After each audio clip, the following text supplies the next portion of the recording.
जय श्री राधे। माघ मास महत्तम 9वां अध्याय। यमदूत बोला, हे वैश्य, दोपहर के समय मूर्ख और पंडित, विद्वान या पापी कोई भी अतिथि यदि घर में आ जाए तो उसे अन्न जल देने वाला चिरकाल तक स्वर्ग का उपभोग करता है। यदि गृहस्थ के घर कोई दुखी आ जाए तो उनको तृप्त करने से महान फल प्राप्त होता है।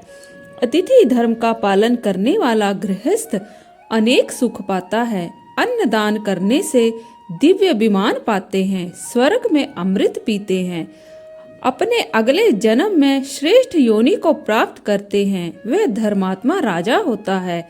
हे तात, अन्न दान करने से महान फल मिलता है। अन्नदाता प्राणदाता कहलाता है।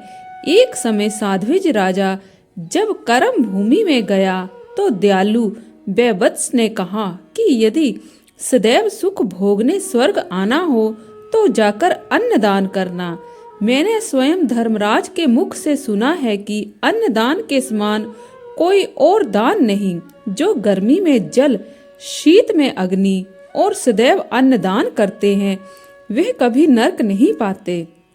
जो गायत्री का जाप करते हैं वह स्वर्ग पाते हैं। वेद मंत्रों के जाप से प्राणी के समस्त पाप नष्ट हो जाते हैं।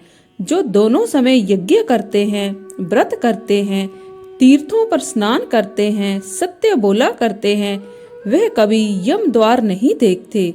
जो पराये अन्न को खाता है वह पाप का भागी होता है।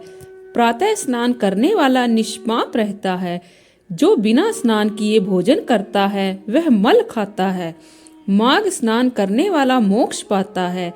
जो प्रातः काल स्नान के बाद तिल दान करते हैं नरक नहीं जाते।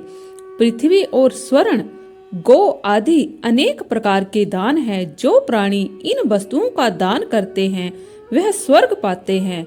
जो व्यतिपात एवं संक्रांति को इनका दान करता है वह दिव्य सुख भोगता है।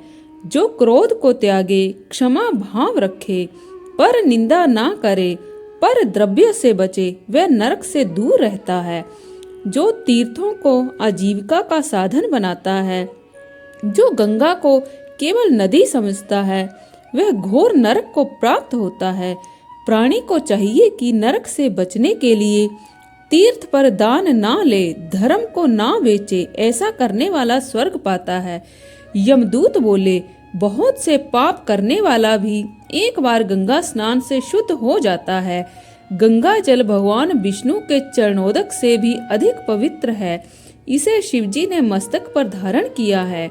गंगा जल के समान कोई जल पवित्र नहीं है। गंगा नाम के उच्चारण मात्र से ही प्राणी के पाप नष्ट हो जाते हैं।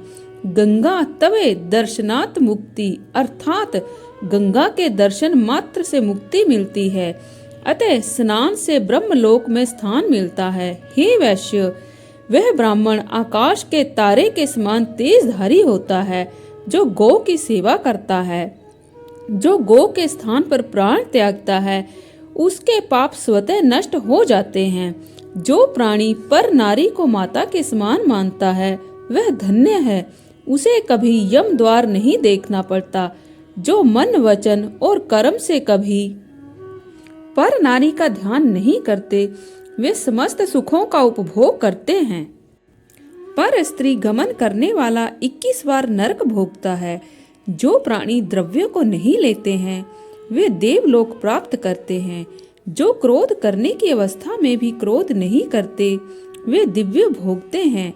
जो माता पिता का सत्कार करते हैं, गुरु का पूजन करते हैं, ब्रह्मलोक में स्थान पाते हैं। जो स्त्री स्त्रीत्व की रक्षा करती है, पतिव्रता रहती है, संसार में श्रेष्ठ सुख भोगती है।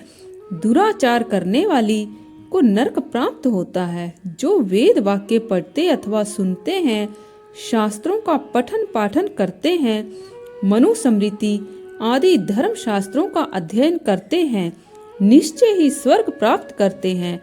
जिन प्राणियों ने धर्म के महत्व को समझकर ज्ञान का अर्जन किया है, जो अपने ज्ञान का उपदेश देते हैं, वे निश्चय ही ब्रह्मलोक पाते हैं।